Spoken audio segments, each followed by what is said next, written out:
Bonjour à tous et à toutes, bienvenue à l'émission. Aujourd'hui, je me trouve en compagnie de Claude Doiron, qui est porte-parole pour la Sûreté du Québec dans l'Est du Québec. Bonjour.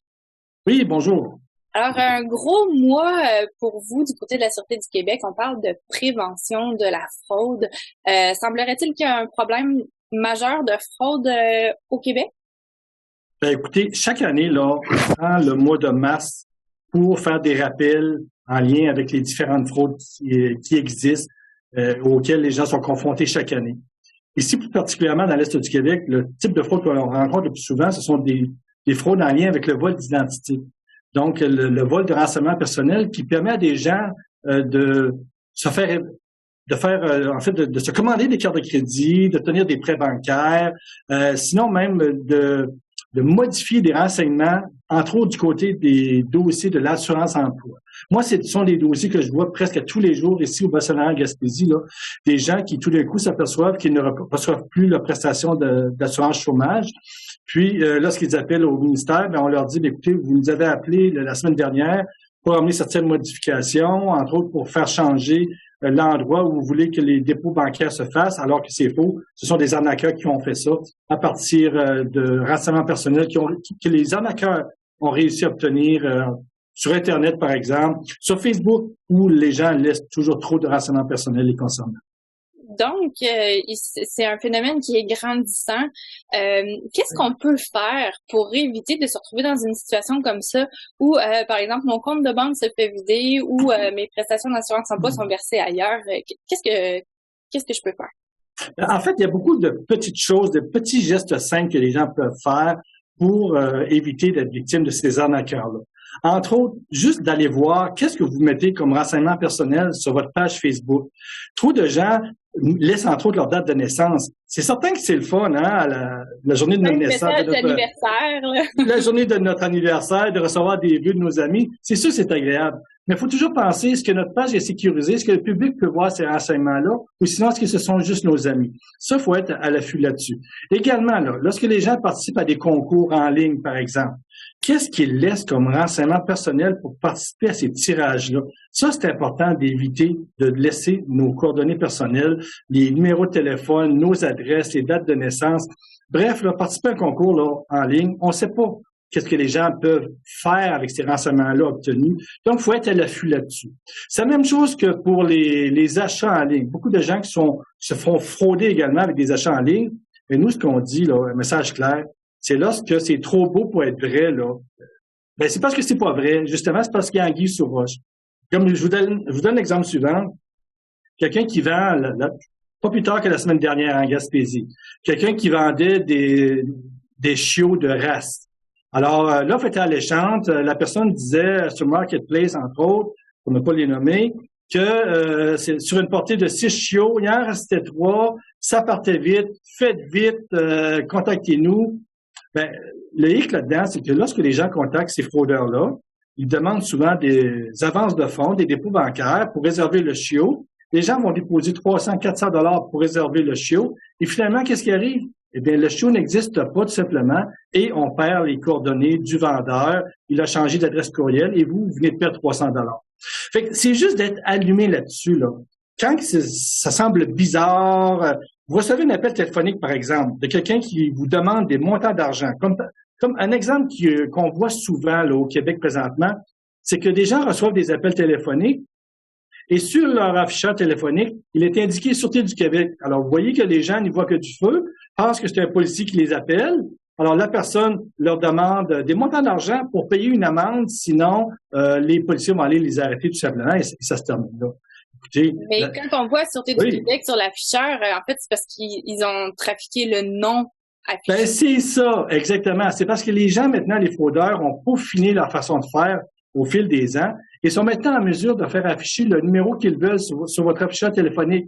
Alors, lorsque c'est marqué Sûreté du Québec, vous comprenez que ça donne une certaine crédibilité aux fraudeurs qui vous appellent. Alors, vous ne voyez que du feu. Il y a des gens qui ne voient que du feu, prennent pas le temps de contre-vérifier, d'appeler à la Sûreté du Québec, par exemple, pour vérifier si c'est vrai ou pas, et vont déposer ces montants d'argent-là parce que les gens ne veulent pas se faire arrêter, ça va de soi. Et nous, ce qu'on dit aux gens, si vous recevez ce genre d'appel-là, c'est marqué Gendarmerie royale du Canada, GRC sur votre afficheur, Sûreté du Québec, peu importe, Prenez le temps de poser certaines questions. Vous êtes qui? À quel numéro de téléphone je peux vous rappeler? Je fais certaines vérifications et je vous rappelle. Puis de toute façon, dans nos façons de faire, la Sûreté du Québec, lorsqu'on a quelqu'un à arrêter, pensez-vous qu'on va commencer à appeler les gens avant, puis on va agir de cette façon-là, puis on va demander des montants d'argent par téléphone? Ça se fait pas, là, ça va de soi. Mais les gens devraient être allumés là-dessus. C'est ça. Donc, dans le fond, c'est de passer le message, de dire aux gens de se méfier autant pour les appels téléphoniques. J'imagine qu'il y a des fraudes aussi qui se font autrement, là, par courriel ou par les réseaux sociaux. Absolument. Absolument. Vous dites par courriel ou par texto. Encore une autre chose, c'est que les gens qui veulent vous soutirer des renseignements personnels vont souvent vous envoyer des textos, sinon des courriels. Ils vont se faire passer pour quelqu'un qui travaille pour une institution financière. Puis là, on va vous demander, par exemple, de mettre à jour vos renseignements personnels parce qu'on soupçonne qu'un arnaqueur tente d'entrer dans votre compte bancaire ou quelqu'un a réussi à soutirer des sommes d'argent dans votre compte bancaire. Alors, vous êtes en panique. L'urgence de la situation, et c'est ça que les arnaqueurs font, hein. Ils vont utiliser la peur pour vous faire réagir rapidement.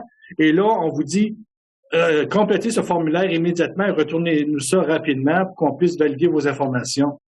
Les institutions financières, là, ne vous enverront jamais de textos ou de courriels vous demandant de valider vos informations personnelles. Les émetteurs de cartes de crédit, c'est la même chose. Ils vont jamais vous envoyer de courriels, de textos, vous demandant des renseignements personnels. C'est faux. C'est pas une façon de faire des institutions financières ou des compagnies émettrices de cartes de crédit. C'est ça, un exemple qui m'arrive assez régulièrement par texto. C'est un message je le mets en gros guillemets, là, de Amazon. Plusieurs personnes ont leur carte de crédit enregistrée dans leur compte Amazon. Absolument. Donc, je reçois un message en disant qu'il y a un problème avec mon compte Amazon, que je dois cliquer sur un lien pour aller valider mes informations. Évidemment, je clique pas dessus. Mais une fois qu'on est rendu là, ils nous demandent notre identifiant et notre mot de passe. Donc, ils peuvent rentrer dans notre compte Amazon puis faire les achats qu'ils veulent avec notre... Absolument. Et ça a l'air très crédible, hein, parce que, en fait, il y a toujours souvent l'entête d'Amazon, puis on est convaincu parce que dans l'adresse courriel, il y a le mot Amazon. Alors, souvent, les gens n'y voient que du feu. Ils sont convaincus que c'est vraiment Amazon qui envoie ce courriel-là. Mais nous, ce qu'on dit, ne cliquez pas sur les liens qui sont inclus. Parfois, ça peut être un virus qui va infecter votre ordinateur tout simplement. Ou sinon, on vous amène vers un lien où on va vous demander justement, comme vous le disiez, des informations personnels qui, eux, une fois qu'ils les auront obtenus, ben justement, vont être en mesure de commander des choses sur Amazon en votre nom, en utilisant votre carte bancaire, par exemple. Donc, il faut être allumé là-dessus. Même chose que lorsque vous recevez un courriel, par exemple, d'une institution financière, souvent c'est bien fait, et pour donner une crédibilité au courriel, souvent il y a l'entête là de la Banque nationale, de Caisse des Jardins. Ça a l'air tellement bien fait qu'on est convaincu que c'est vraiment l'institution financière qui nous écrit alors que ce sont des arnaqueurs. Mais il faut prendre le temps de contre-vérifier pour s'assurer que c'est vrai. Donc, la première des choses à faire, c'est être vigilant par rapport aux différents stratagèmes de fraude. Mais admettons que je reçois un courriel frauduleux, j'ai cliqué sur le lien, puis je me rends compte par après, oups, j'aurais pas dû. Qu'est-ce que je peux faire une fois que je me suis rendu compte que je me suis fait frauder? S'il y a eu perte financière, là, à ce moment-là, vous pouvez contacter votre service de police local, la Sûreté du Québec ou la Sûreté municipale chez vous, pour le rapporter. Parce que souvent, vous êtes couvert par une assurance au niveau de votre institution financière et ils vont vous demander un rapport de police. Donc, s'il y a eu perte monétaire, ce qu'on vous demande, c'est de le rapporter à votre service policier. Nous, on va ouvrir un dossier, on va vous donner un numéro de dossier que vous allez pouvoir redonner par la suite à votre institution financière. Et bien sûr, tout ça va être colligé dans de nombreux dossiers de fraude et on l'espère, va permettre d'arrêter ces gens-là un jour parce qu'il y en a tellement, c'est à tous les jours. Mais oui, c'est la façon de faire. Mais s'il n'y a pas eu perte financière, vous pouvez rapporter simplement le stratagème de fraude utilisé par le fraudeur. Vous pouvez le rapporter, entre autres, au Centre antifraude du Canada. Comment on fait pour trouver ça? C'est facile. Utilisez votre moteur de recherche préféré, entrez Centre antifraude du Canada. Et là, sur ce site-là, vous allez avoir beaucoup de renseignements concernant les fraudeurs, concernant les différentes arnaques. Et eux aussi, il y a un lien là, sur ce site-là qui permet aussi d'envoyer qu'est-ce que nous, on a reçu comme courriel, par exemple, ou qu'est-ce qu'on a reçu comme photo ou de pièces jointes. Eux vont les traiter, ils vont les colliger dans des dossiers. Puis le Centre antifraude du Canada, pour le dire, participe également aux enquêtes policières. Eux nous fournissent beaucoup de renseignements au niveau enquête policière pour nous permettre d'avancer dans ces enquêtes. Donc, ça permet aussi d'arrêter certains fraudeurs, j'imagine, en cours de route, là. Ouais. Ben, ce qui est important, justement, c'est que si vous dénoncez pas le message, le faux message, le mauvais message que ça passe aux fraudeurs, c'est que leur arnaque fonctionne. Leur stratagème de fraude fonctionne bien. C'est pour ça que nous, on dit de dénoncer. N'hésitez pas. Parfois, on n'ouvrira pas de dossier du côté policier, mais au moins, nos policiers sont tellement au courant de tous ces stratagèmes de fraude-là, on va être en mesure de vous guider dans vos démarches, à savoir qu'est-ce que vous pouvez faire, où est-ce que vous pouvez rapporter le fait que vous avez été victime d'une arnaque ou d'un vol d'identité, par exemple. Exactement. Donc, est-ce qu'on peut dire que la fraude comme ça, soit par Internet, par téléphone, etc., est-ce que c'est une nouvelle façon de voler qui prend de l'ampleur au fil des années?